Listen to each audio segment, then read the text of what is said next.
What if I told you the most powerful currency in the world was once just an idea? No paper, no coins, no banks, just people trying to survive, trying to trade. Today, the US dollar moves the world. Trillions of dollars flow through global markets. Every single day, countries compete, businesses depend, economies survive. But have you ever wondered, where did the US dollar actually begin? The answer is much older than America itself. To find the dollar, we must first discover money. But before money, there was only barter. People traded whatever they owned for whatever they needed. Simple, honest, natural. At least, that's what people believed. Because barter had one problem, a very big problem. Imagine a farmer named Thomas. He grows wheat. One morning, his wooden cart breaks apart. Without it, he cannot carry his harvest. So he visits the village carpenter. I'll give you wheat in exchange for a new cart. The carpenter smiles, then quietly says, I don't need wheat. The carpenter didn't need wheat. He needed leather. Thomas looked confused. His wheat had no value here, so he left to search for leather. Hours passed, house after house. No one wanted wheat. Finally, he found a hunter. But another problem appeared. The hunter didn't want wheat either. He wanted dried meat. One trade became two, then three, just to fix one broken cart. Imagine doing this every single day for everything: buying food, building a home, finding new clothes. Trade became slow, complicated, exhausting. There was a hidden weakness. Almost nobody noticed it until it became impossible to ignore. Economists call it the double coincidence of wants. Two people must want exactly what each other has at the same time in the same place. Every time. That almost never happened. As villages grew, the problem grew bigger. People needed something everyone would accept without knowing it. Humanity had begun searching for money. People searched for something everyone would trust. Not wheat, not fish. Something better. Something easy to carry, easy to trade. Something that would not rot away. And slowly, different civilizations found different answers. Some people chose salt because salt was incredibly valuable. It preserved food, saved lives, created wealth. Even Roman soldiers sometimes received salt as payment. From that tradition, the word salary was born. In China, people trusted cowrie shells, small, beautiful, rare, and most importantly, people believed they had value. Across Africa, another answer appeared. Cattle became wealth. The more cattle you owned, the richer you were. In Mesopotamia, silver and grain became money. Every civilization created its own form of value, but all of them shared one powerful idea. Money was never the object itself. Trust needed a face, a symbol. That symbol would soon become a coin.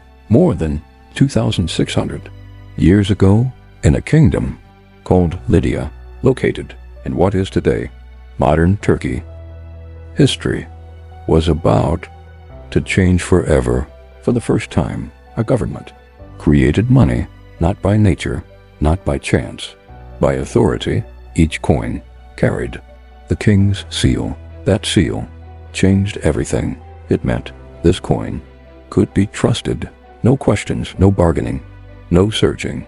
Trade became faster.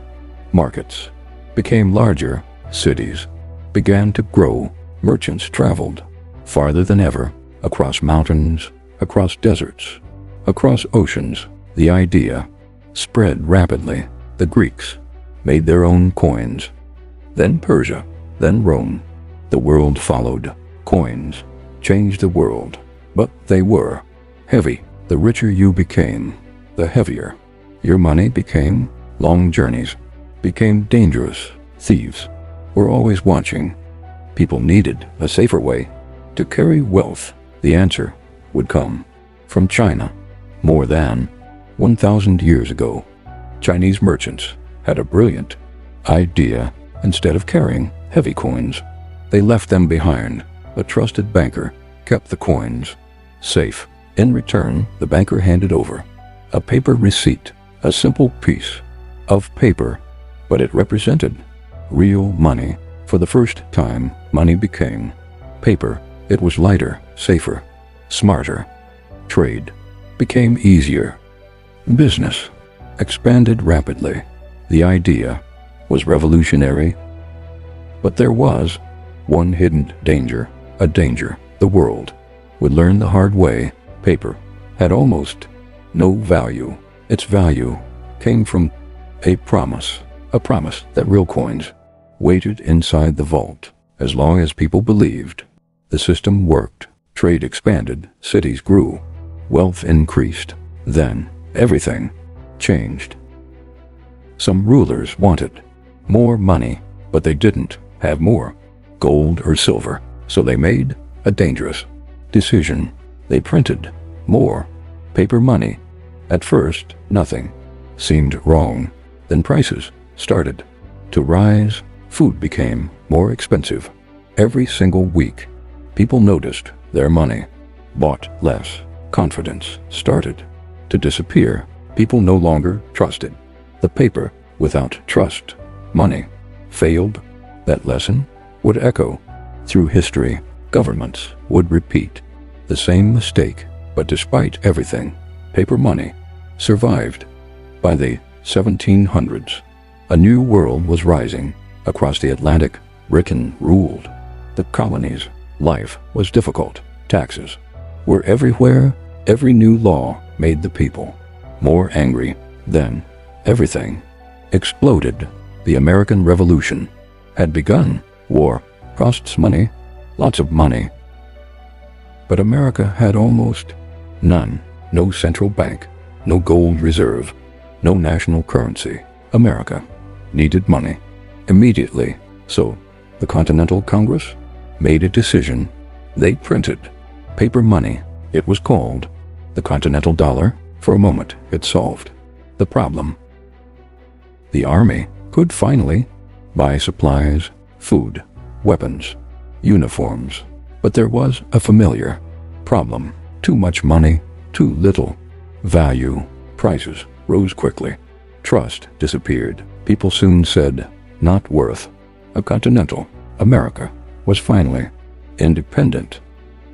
But freedom alone wasn't enough. The nation still needed real money, one currency, one standard, one future. In 1792, Congress acted. They passed the Coinage Act of 1792. For the first time, the United States had its own currency. The US dollar was born, but this dollar was different, very different. It wasn't just paper. It was backed by something real, gold and silver. Every dollar represented precious metal. People trusted it because it had value. Trade began to grow. Businesses started to expand. Confidence returned. The dollar finally had a foundation. But America was still a young nation. The greatest challenge was still waiting ahead. The dollar had survived its first test. America was becoming an economic giant. Banks opened everywhere. Credit expanded rapidly. Businesses borrowed, invested, grew. But beneath the prosperity, a danger remained. Banks could still collapse. And when one bank failed, fear spread quickly. People rushed to save their money. Even healthy banks ran out of cash. In 1907, panic hit America. Confidence collapsed. The government realized something had to change. America needed a lender of last resort, a bank for banks. So in 1913, Congress acted. The Federal Reserve was created. Its mission: protect the financial system, control the money supply and help keep the economy stable. America was booming.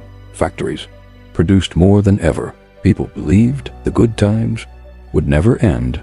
Millions started investing in the stock market. Stock prices kept rising higher and higher. Many believed the market could never fall. They were wrong. October 1929, the market collapsed. Billions of dollars vanished. In days, businesses failed. Banks collapsed. Families lost everything. Unemployment reached millions. Across America, hope began to fade. Then, another problem appeared. People no longer trusted the banks. They wanted real gold because every dollar could still be exchanged for gold. America's gold reserves started disappearing. The entire financial system was in danger. In 1933, everything changed. President Franklin Roosevelt acted. Americans were ordered to surrender most of their gold. The government collected the nation's gold. The dollar remained, but its relationship with gold had changed forever. World War II changed everything. Europe was devastated. Economies had collapsed. Countries needed a fresh start. A new financial system had to be built. In 1944, leaders gathered at Bretton Woods, New Hampshire. 44 nations shared one goal: build a stable global economy. They needed one currency to lead. The choice was clear. The United States held most of the world's gold, nearly 2/3 of global gold reserves, so the world chose the US dollar. Every participating currency was linked to the dollar, and every dollar was linked to gold. $35 bought 1 ounce of gold. Confidence returned. Trade expanded across the world. The dollar became the world's reserve currency. For years, the system worked. The dollar powered global trade. Countries stored American dollars because they believed every dollar could become gold. But slowly, a problem was growing.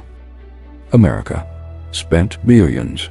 More dollars entered the economy, but America's gold reserves didn't grow. Soon, there were too many dollars and not enough gold. Foreign governments began asking for gold. America started losing its gold. The system could not continue. Then, on 15th August 1971, everything changed. President Richard Nixon spoke to America.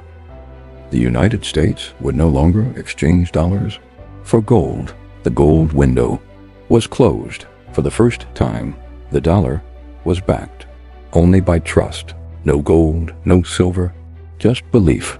Many believed the dollar would collapse, but instead, something unexpected happened. Then, the dollar stayed strong. The dollar had lost its link to gold, but somehow it remained the world's currency. The question was simple: why? The answer wasn't gold. It was oil. Oil powered the modern world. Every nation needed energy, and almost every economy needed oil. In the 1970s, America made a historic agreement. Saudi Arabia would sell its oil in US dollars. Soon, other major oil exporters followed. Now, if a country needed oil, it needed dollars first. Demand for the dollar exploded. Central banks around the world started saving dollar reserves. The dollar became the language of global trade. From Tokyo to London, from Dubai to New York, the dollar was everywhere, not because the law required it, but because the world trusted it. Trust had once again become the foundation of money. Today, the US dollar is everywhere. It buys food, fuel, technology. It powers international trade. Nearly every day, trillions of dollars move across the world. But the world is changing. Money is becoming digital. Cash is no longer the only option. Cryptocurrencies have entered the conversation. Some believe they are the future. Others still trust traditional money. Governments are exploring digital currencies. Artificial intelligence is changing finance too. Yet, one thing has never changed. Money only works when people trust it. Without trust, paper is just paper. Without trust, even digital money has no value. From barter to gold, from paper to pixels, the story was never about money. It was always about human belief. The US dollar has survived wars, depressions, financial crises, and the end of the gold standard. Today, it remains the world's most influential currency. But history teaches us no financial system lasts forever. The next chapter is being written right now. And the question is, what will the future of money look like? If you enjoyed this journey through the history of the US dollar, don't forget to like this video, subscribe to Market Relics, and turn on notifications, because history still has many secrets left to uncover. We'll see you in the next video.